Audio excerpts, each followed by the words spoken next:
Courage courage தான் எல்லாத்துக்குமே ஒரு பேஸ். கரேஜ் தான் எல்லாத்துக்குமே ஒரு பவர். அப்படிப்பட்ட அந்த பவர் எதிலிருந்து ஆரம்பிக்கிறது தெரியுமா? நம்மள அண்டர் எஸ்டிமேட் பண்ற நேரத்துல, நம்மள ஒரு ஏளனமா பார்க்கிற நேரத்துல, நம்ம யாருன்னு ப்ரூவ் பண்ணி காட்டணும்னு ஒண்ணு தோணும். நம்ம யாருன்னு காட்டணும்னு ஒரு உத்வேகம் ஒண்ணு வரும். அப்படி ப்ரூவ் பண்ற அந்த பாயிண்ட் எதுல இருந்து ஸ்டார்ட் ஆகுது தெரியுமா? எந்த விஷயத்துல நம்மள கிண்டலும் கேலியுமா பேசுறாங்களோ அதே விஷயத்தை வச்சு நம்ம அது ஒரு பாசிட்டிவா மாத்துறதுன்னு ஒண்ணு இருக்குல்ல, அதே விஷயத்தை வச்சு நம்ம அது ஒரு ஃபயரா மாத்துறதுன்னு ஒன்று இருக்குல்ல, அங்கிருந்து தான் அந்த பவரே ஸ்டார்ட் ஆகும். அப்படிப்பட்ட அந்த உண்மையான அந்த பவரை சொல்ற அந்த பாயிண்ட்ல இருந்து ஆரம்பிக்கலாமா? ஏ விஜய், வீட்டை விட்டு வெளியே வா. ஏ விஜய், பனையூர் விட்டு வெளியே வா அப்படின்னு சொல்றவங்களுக்கு என் வீடு எதுன்னு தெரியுமா? முதல்ல என் வீடு எங்க இருக்குனாவது தெரியுமா? என சீண்டி பார்க்கறதா நினைச்சு கிண்டலும் கேலியுமா பேசுறவங்களுக்கு நான் சொல்றேன், இந்த தமிழ்நாடு தமிழ்நாடுன்னு சொல்றாங்களே, அது மத்தவங்களுக்கு வேணா ஸ்டேட்டா இருக்கலாம், ஆனா என்ன பொறுத்த வரைக்கும் என் தாய் நாடான தமிழ்நாடு தான் என் வீடு.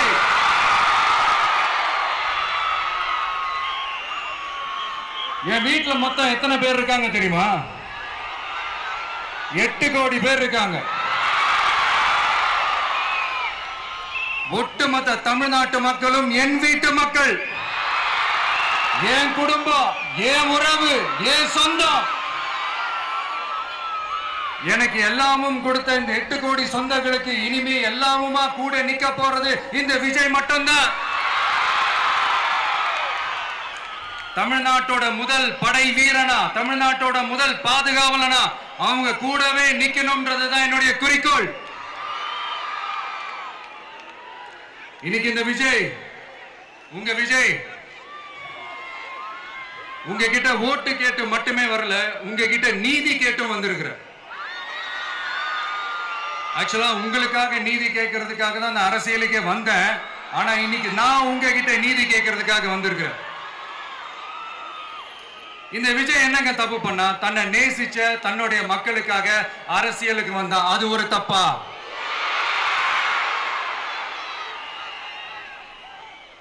எல்லாத்தையும் ஒதுக்கி தள்ளிட்டு மக்களுக்காக மட்டுமே வந்த அது ஒரு தப்பா? இந்த மத்த கட்சிகளுக்கெல்லாம் மாநாடு நடத்துறதுக்கோ பொதுக்கூட்டம் நடத்துறதுக்கோ இல்ல ஹால் ஃபங்க்ஷன்ஸ் நடத்துறதுக்கோ பர்மிஷன் கொடுப்பாங்க, இடம் கொடுப்பாங்க. ஆனா நமக்கு மட்டும் இடம் கொடுக்க மாட்டாங்க, கொடுக்கவும் விட மாட்டாங்க. இது என்னங்க நியாயம்? நான் போய் மக்களை சந்திக்கிறதுக்கோ இல்ல மக்கள் வந்து என்ன சந்திக்கிறதுக்கோ ஒரு உரிய இடமோ இல்ல உரிய பாதுகாப்போ மத்த கட்சிகளுக்கு எல்லாம் கொடுப்பாங்க. ஆனா எனக்கு கொடுக்க மாட்டாங்க, கொடுக்கவும் விட மாட்டாங்க. இது என்னங்க நியாயம்? இந்த SOPs சொல்லுவாங்க, அதனுடைய ஃபுல் ஃபார்ம் வந்து ஸ்டாண்டர்ட் ஆபரேட்டிங் ப்ரொசீஜர். ஆனா எனக்கு மட்டும் அது ஸ்டாலின் சார் ஆபரேட்டிங் ப்ரொசீஜர். இது என்னங்க நியாயம்? இந்த விஜய் உண்மையானவன்றது உங்க எல்லாருக்குமே தெரியும். நமக்கு எதிராக சதி செய்யறது யாரு, நமக்கு எதிராக சூழ்ச்சி செய்யறது யாரு, நமக்கு எதிராக பழி போடுறது யாரு, யாரெல்லாம் ஒன்னா சேர்ந்து இதெல்லாம் செய்யறாங்கன்றது உங்க எல்லாருக்குமே நல்லா தெரியும். அதனால என்னோட சொந்தங்களாகிய உங்ககிட்ட வந்து நான் நீதி கேட்காம வேற யாருக்கிட்ட தான் போய் கேட்பேன்?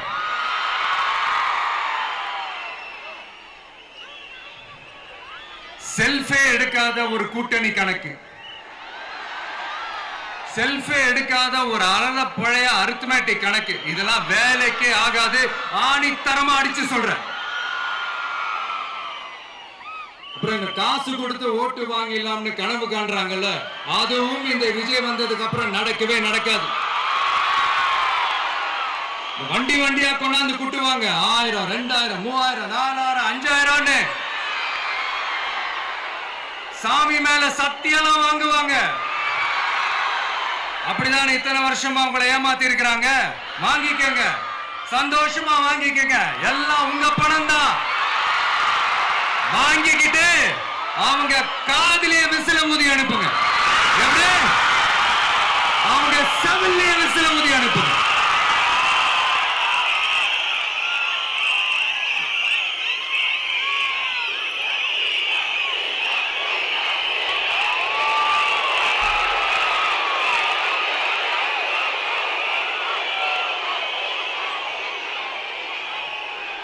அடுத்து நம்மளுடைய ஜென்சி அடுத்த இளம் தலைமுறையினருக்கும் ஒன்று நான் சொல்லணும்னு நினைக்கிறேன். இந்த பணத்தை கொடுத்து ஏமாத்தி ஓட்டு வாங்குற அந்த கலாச்சாரம் ஒழியணும். பணத்தை கொடுத்து ஏமாத்தினா ஏமாறுவீங்க. உங்களை தான் கேட்கிறேன், பணத்தை கொடுத்து ஏமாத்தினா ஏமாறுவீங்க? எல்லாரும் கொஞ்சம் கை இப்படி வைங்களேன் எனக்காக. நான் சொல்றதை கொஞ்சம் ரிப்பீட் பண்ணுங்க. எங்க ஓட்டு எங்க உரிமை. எங்களை யாரும் விலைக்கு வாங்க முடியாது. எங்கள் ஓட்டு விசில் சின்னத்துக்கு தான். வேற யாரையும் நம்பி ஏமாற மாட்டோம். தேங்க்யூ. கேட்டுச்சா சார்? இனிமே நீங்க கொள்ளையடிச்சு வச்சிருக்கிற பணம் எல்லாம் வேஸ்டா போகுது. குப்பையில தான் தூக்கி போடணும். உங்களுடைய இந்த ஊழல் ஆட்சியும் மக்கள் குப்பையில தான் தூக்கி போட போறாங்க. அடுத்து ஒவ்வொரு வீட்டில் இருக்கிற என்னுடைய குட்டி நண்பா நண்பீஸுக்கும் நான் சொல்லணும்னு நினைக்கிறேன். வீட்டில் டிவியில உட்கார்ந்து இந்த பிரச்சார மீட்டிங்லாம் பார்த்துட்டு இருப்பீங்க. உங்களையும் உங்களுடைய ஃபியூச்சரையும் மைண்ட்ல வச்சுக்கிட்டு தான் நாம அரசியலுக்கே வந்திருக்கிறோம். அதனால எனக்காக நீங்க ஒண்ணு செய்யணும். தொடர்ந்து செஞ்சுக்கிட்டு தான் இருக்கிறீங்க. நான் நிறைய கியூட்டான வீடியோஸ்லாம் நான் பார்க்கிறேன். லைக் உங்க அம்மா அப்பா கிட்ட மைக்க நீட்டி யாருக்கு ஓட்டு போடுவீங்கன்னு கேட்டா பின்னாடி இருந்த அந்த பையன், அம்மா விஜய்னு சொல்லுவா, அப்பா விஜய்னு சொல்லுப்பா அப்படின்னு நிறைய அந்த கியூட்டான வீடியோஸ்லாம் பார்க்கிறேன். அதை தொடர்ந்து தயவு செஞ்சு அதை தொடர்ந்து கண்டினியூ பண்ணுங்க. உங்க வீட்டில் இருக்கிற உங்களுடைய அப்பா அம்மா தாத்தா பாட்டி பெரியப்பா பெரியப்பா சித்தி சித்தப்பா அத்தை மாமா ஓட்டு போடுற வயசுல இருக்கிற அண்ணன் அக்கா எல்லாரையும் விசில் சின்னத்துக்கு ஓட்டு போட சொல்லுங்க. விசில் சின்னத்துக்கு ஓட்டு போட வைங்க.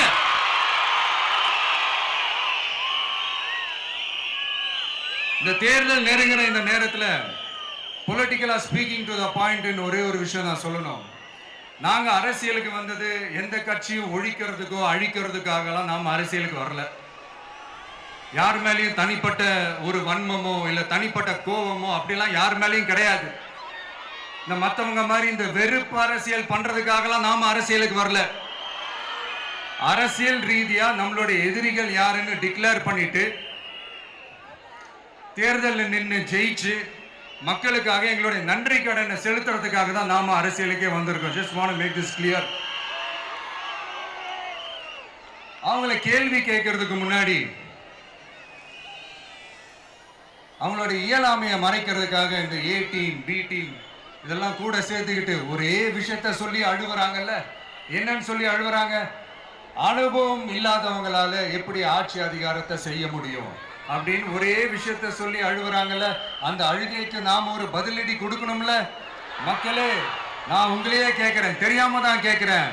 இந்த அனுபவம் அனுபவம் அனுபவம்னு சொல்றாங்களே, அதிகாரத்தை வச்சு மக்கள் பணத்தை கொள்ளையடிச்சதை தாண்டி வேற ஏதாவது கொம்பு முளைச்ச பெரிய அனுபவம் இவங்களுக்கு இருக்குதா?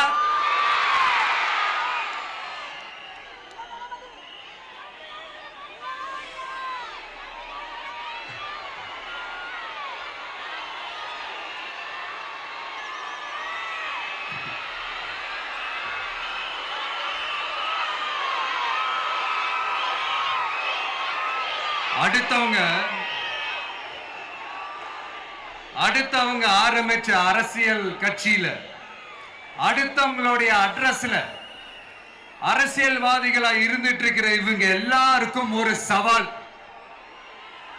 என்ன மாதிரி தனியா, என்ன மாதிரி சொந்தமா ஒரு கட்சி ஆரம்பிச்சு 1% அட்லீஸ்ட் 1% வாக்கு வாங்கி காட்டுற அந்த தில் இருக்குதா, திராணி இருக்குதா?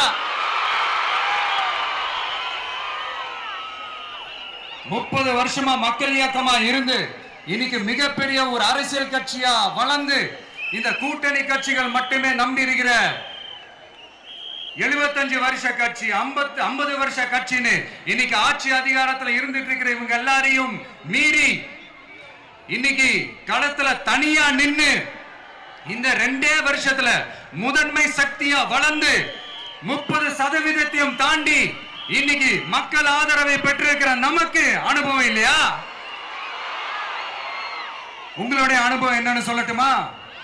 கட்சி ஆரம்பிச்ச அண்ணாவை மறந்தது, கட்சி ஆரம்பிச்ச எம்ஜிஆர் அவர்களை மறந்தது, கட்சியை வளர்த்த ஜெயலலிதா மேடம் அவங்களை மறந்தது. இவங்க எல்லாரும் சொன்ன விஷயங்கள், பேசின விஷயங்கள், எதையெல்லாம் ஃபாலோ பண்ணணும்னு சொன்ன விஷயங்கள் எல்லாத்தையும் மறந்தது. இவங்களுக்கு நமக்கு அனுபவம் இல்லையா? நமக்கு அனுபவம் இல்லதான். கொள்ளை அடிக்கிறதுல எங்களுக்கு அனுபவம் இல்லதான். அதெல்லாம் எங்களுக்கு சுட்டு போட்டாலும் வராது. இந்த கொள்கையை பேருக்கு மட்டும் வச்சுக்கிட்டு நேரடியா சரண்டர் ஆகிறது, மறைமுகமா சரண்டர் ஆகிறது, இந்த மாதிரி அனுபவம் நமக்கு இல்லதான். அதுவும் நமக்கு சுட்டு போட்டாலும் வராது. மக்களை நேசிக்கிற நல்ல குணம் இருந்தா போதும்யா. நல்ல சூப்பரான ஒரு நல்லாட்சி கொடுக்கலாம். நல்லாட்சி கொடுக்கிறதுக்கு மெத்த படிச்ச மேதாவிகளா இருக்கணும்லாம் ஒன்னும் அவசியம் இல்ல. காமராஜர் அவர்கள் மாதிரியோ, எம்ஜிஆர் அவர்கள் மாதிரியோ மக்கள் சக்தியின் துணையால, மக்கள் மேல அக்கறையா இருக்கக்கூடிய நல்ல அதிகாரிகளின் துணையால சூப்பரான ஒரு நல்லாட்சி என்னால கொடுக்க முடியும், செஞ்சு காட்டுறேன்.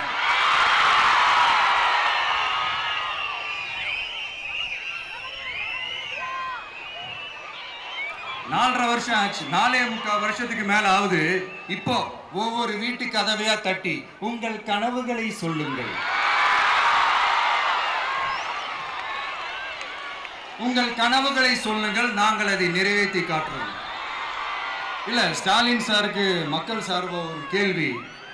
மக்களுடைய கனவு என்னன்னு உங்களுக்கு தெரியுமா சார்? அது சரி, அவங்க என்ன நினைக்கிறாங்கன்னு உங்களுக்கு தெரியாது, அதுக்கப்புறம் எப்படி அவங்க கனவுகளை பத்தி உங்களுக்கு தெரியும். மக்களோட கனவு என்னன்னு நான் சொல்லட்டுமா சார்? 2019, 2021, 2024 இந்த 3 தேர்தலையும் மக்கள் உங்களுக்கு வாக்களிச்சதுக்கு காரணம் நீங்க மக்களுக்கு ஏதாவது நல்லது செய்வீங்கன்னு நம்பிதான். ஆனா நீங்க மக்களுக்கு கொடுத்த பரிசு மக்களுக்கு பாதுகாப்பே இல்லாத மக்கள் விரோத ஆட்சி.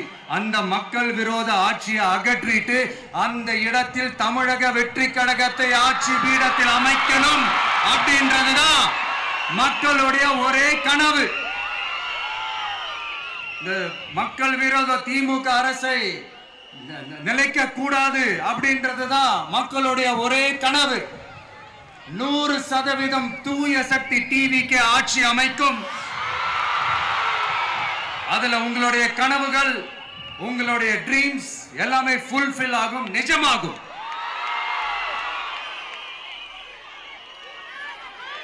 தமிழ்நாடு எப்பவுமே டெல்லிக்கு அவுட் ஆஃப் கண்ட்ரோல் அப்படின்ட்டு ஸ்டாலின் சார் அடிக்கடி சொல்லுவாங்க. ஸ்டாலின் சார் எது எதுலாம் அவுட் ஆஃப் கண்ட்ரோல் இப்ப நான் கொஞ்சம் சொல்லட்டுமா? முதல்ல சட்டம் ஒழுங்கெல்லாம் அவுட் ஆஃப் கண்ட்ரோல், பெண்கள் பாதுகாப்புல அவுட் ஆஃப் கண்ட்ரோல், இளைஞர்கள் வேலை வாய்ப்புல அவுட் ஆஃப் கண்ட்ரோல், மொத்தத்தில் அவரோட ஆட்சியே ஒரு அவுட் ஆஃப் கண்ட்ரோல். இந்த வருஷம் பிகினிங்ல சட்டசபையில பேசும்போது சொல்றாங்க, மக்கள் எல்லாரும் ரொம்ப மகிழ்ச்சியா இருக்கிறாங்க, அதனால நானும் ரொம்ப மகிழ்ச்சியா இருக்கிறேன் அப்படின்னு. மக்கள் சந்தோஷமா இருக்கிறத பார்க்கறது கூட ஒரு சந்தோஷம் தான் சார், அது யாரும் இல்லைன்னு சொல்லல. அப்படி உண்மையிலேயே மக்கள் உண்மையிலேயே சந்தோஷமா இருக்கிறாங்க அப்படின்னா ஏன் சார் விவசாயிகள் போராட்டம் நடக்குது? ஏன் சார் மீனவர்கள் போராட்டம் நடக்குது? ஏன் தொழிலாளர்கள் போராட்டம் நடக்குது? தூய்மை பணியாளர்கள் போராட்டம் ஏன் நடக்குது? அங்கன்வாடி ஊழியர்கள் போராட்டம், செவிலியர்கள் போராட்டம், மருத்துவர்கள் போராட்டம், மாற்றுத்திறனாளிகள் போராட்டம், அரசு ஊழியர்கள் போராட்டம், ஆசிரியர்கள் போராட்டம், இடைநிலை ஆசிரியர்கள் போராட்டம், பகுதி நேர ஆசிரியர்கள் போராட்டம். இதெல்லாம் உங்க ஆட்சியில மக்கள் மகிழ்ச்சியா இருக்காங்கன்றதுக்காக நடக்கிற போராட்டமா சார்? எனக்கு தெரிஞ்சு மக்கள் சந்தோஷமா இருக்கிறாங்கன்னா பொங்கல் வச்சு கொண்டாடுவாங்கன்னு கேள்விப்பட்டிருக்கிறேன். உங்க ஆட்சியில தான் போராட்டம் நடத்தி அவங்களுடைய மகிழ்ச்சியை வெளிப்படுத்துறாங்கன்னு நினைக்கிறேன். இன்னும் தீரவே தீராத பிரச்சனைகள்னா இருக்கிற இடம் பிரச்சனை, பார்க்கிற வேலை பிரச்சனை, பண்ற தொழில் பிரச்சனை, விலைவாசி பிரச்சனை, தண்ணி பிரச்சனை, பஸ் வசதி இல்லைன்ற பிரச்சனை, ரோடு சரி இல்லைன்ற பிரச்சனை, ஆஸ்பத்திரி சரியா இல்லைன்ற பிரச்சனை. இப்படி எல்லாம் ஒரு அடிப்படை விஷயங்களே பிரச்சனையா இருந்தா அப்போ ஆளுங்கட்சின்னு ஒண்ணு எதுக்குதான் இருக்கிறாங்க அப்படின்னு தானே மனசுல தோணும் மக்களுக்கு. ஆட்சிக்கு வர்றதுக்கு முன்னாடி தான் பொய்யா அடிச்சு விட்டீங்க. இப்ப ஆட்சியை விட்டு போகும்போது கூட பொய்யா பேசுறீங்களே சார், என்ன சார் இது? மாத்தி மாத்தி பேசுறதுல நீங்க வேற லெவல் தான் சார். ஆட்சிக்கு வந்த அடுத்த வருஷமே 2022ல 70% வாக்குறுதிகளை நிறைவேற்றிட்டோம்னு சொன்னாங்க. அப்புறம் போன வருஷம் 90% வாக்குறுதிகளை நிறைவேற்றிட்டோம்னு சொன்னாங்க. அப்புறம் இந்த வருஷம் 505 வாக்குறுதிகளை 404 வாக்குறுதிகளை நிறைவேற்றிட்டோம். கிட்டத்தட்ட ஒரு 80% வாக்குறுதிகளை நிறைவேற்றிட்டோம்னு சொன்னாங்க. முதல்ல 70, அப்புறம் 90, அப்புறம் 80. இன்னும் தேர்தல் நெருங்க அது 60, 50, 40, 30, 20ல போய் நிற்கும்னு நினைக்கிறேன். அதையும் அவரே அறிவிப்பாரா என்னமோ எனக்கு தெரியல. முதல்வர் ஸ்டைல்லையே சொல்லணும்னா, பொய்யிலேயே பிறந்து பொய்யிலேயே வளர்ந்த புலவர் பெருமானே, கொஞ்சம் அத திருத்தி சொல்றேன், புலுகர் பெருமானே. அது இன்னும் பொருத்தமா இருக்கும். அவருடைய அண்ட புழுகு, ஆகாச புழுகு என்ன தெரியுமா? பெண்களுக்கு பாதுகாப்பு தமிழ்நாட்டில் எங்க போனாலும் கொட்டி கிடக்குதான். அப்படி அது உண்மைனா அண்ணா யூனிவர்சிட்டி அந்த பொண்ணுக்கு ஏன் சார் அப்படி ஒரு கொடுமை நடந்துச்சு? கோவை கல்லூரி பெண்ணுக்கு ஏன் சார் அப்படி ஒரு கொடுமை நடந்துச்சு? பெண் குழந்தைகள் பாதிக்கப்படுறதா கிட்டத்தட்ட 1000க்கும் மேலான போக்சோ கேசுகள் ஏன் சார் பதிவானுச்சு? போதைப் பொருள் கலாச்சாரம் கண்ட்ரோலே இல்லாம அது பாட்டுக்கு தாறுமாற எங்கேயோ போய்கிட்டு இருக்கு. வயலன்ஸ் எல்லாம் தலைவிரிச்சு ஆடுது. அதுக்கு ஒரு ரீசெண்ட் எக்ஸாம்பிள், அந்த ரயில்வே ஸ்டேஷன்ல அந்த சிறுவர்கள் எல்லாரும் சேர்ந்து செஞ்ச அந்த சம்பவம். சட்டம் ஒழுங்கு சரியா இருந்தா ஏன் சார் இப்படி எல்லாம் நடக்குது? சட்டம் ஒழுங்கு சரியா இருக்கணும்னா முதல்ல தமிழ்நாட்டுக்கு ஒரு டிஜிபி வேணும் சார். எங்க சார் போனார் அவரு? எங்க அவரு? சும்மா இந்த ஆக்டிங் ஆபீசரை வச்சுக்கிட்டு அரசாங்கத்தை நடத்துனீங்கன்னா இப்படிதான் சட்டம் ஒழுங்கு சந்தி சிரிக்கும். முதல்ல தமிழ்நாட்டுக்கு ஒரு டிஜிபியை போடுங்க சார். அதுக்கப்புறமாச்சும் சட்டம் ஒழுங்கு சரியாகுதான்னு பார்ப்போம். சரிப்பா, கேள்வியா கேட்கிறியே, நீ வந்தா என்ன செய்வ அதானே கேட்கறீங்க. கரெக்ட், கேட்கணும். மக்களோட அடிப்படை தேவைகளை தீர்க்கிறது தான் நம்மளுடைய ஃபர்ஸ்ட் வேலையே. அதை தீர்க்கிறதுக்கான அந்த தேடி போறது, அதோட சொல்யூஷனை தேடி போறது தான் நம்மளுடைய ஃபர்ஸ்ட் அஜெண்டாவே. கொஞ்சம் வெயிட் பண்ணுங்க, தேர்தல் அறிக்கை ரெடி ஆயிட்டு இருக்கு. தெளிவான ஒரு தேர்தல் அறிக்கையாவது வரும். என்ன நம்புற உங்களை நான் டிசப்பாயிண்ட் பண்ணவே மாட்டேன்.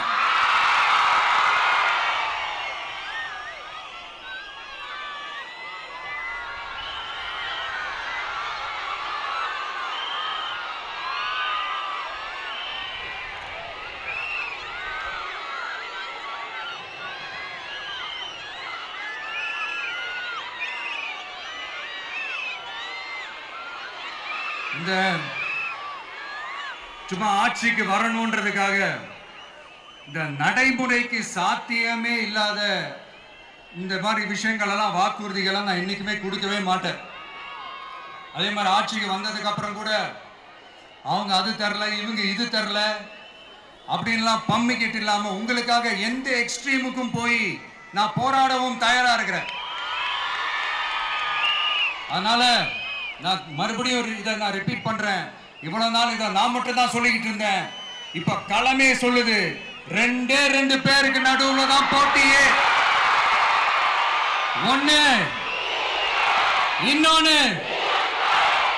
ஒண்ணு தூய சக்தி டிவிக்கு, இன்னொன்னு தீய சக்தி DMK.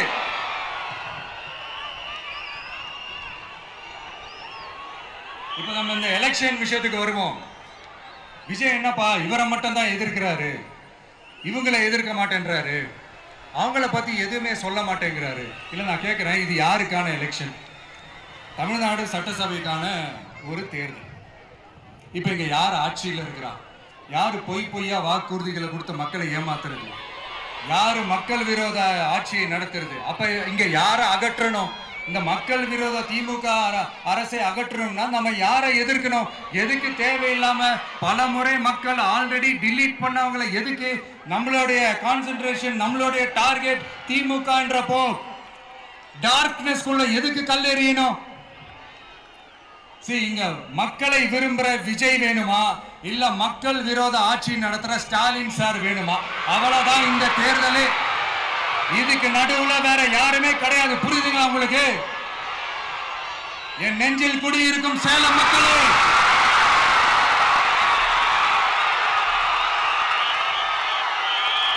One last simple question, Vijay நம்புறீங்களா ஸ்டாலின் சார் நம்புறீங்களா?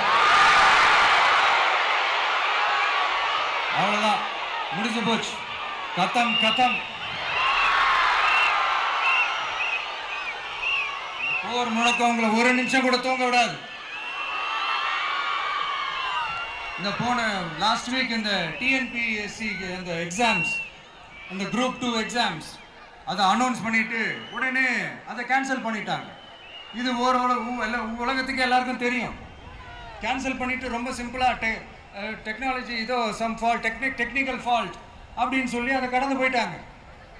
இத்தனை வருஷமா ராத்திரி பகலமா கஷ்டப்பட்டு படிச்சு எப்படியாவது நமக்கு அந்த வேலை கிடைக்காதான்னு அந்த எக்ஸாம்ஸை ஃபேஸ் பண்ண வந்த நம்மளுடைய தம்பி தங்கைகள் எவ்வளவு ஒரு மன உளைச்சலுக்கு ஆளாயிருப்பாங்க. அதை யாராவது யோசிச்சு பார்த்தீங்களா? ஒரு எக்ஸாம்ஸை ஒழுங்கா நடத்த தெரியல, இதுல உலக நாடுகளோட போட்டி போடுறாங்களாம். நம்மளுடைய தம்பி தங்கைகள் நம்ம அம்மா அப்பா கிட்ட சொல்லுங்க, யாரும் தைரியம், எல்லாரும் தைரியமா இருங்க. வரப்போறது உங்க ஆட்சி, நம்ம ஆட்சி.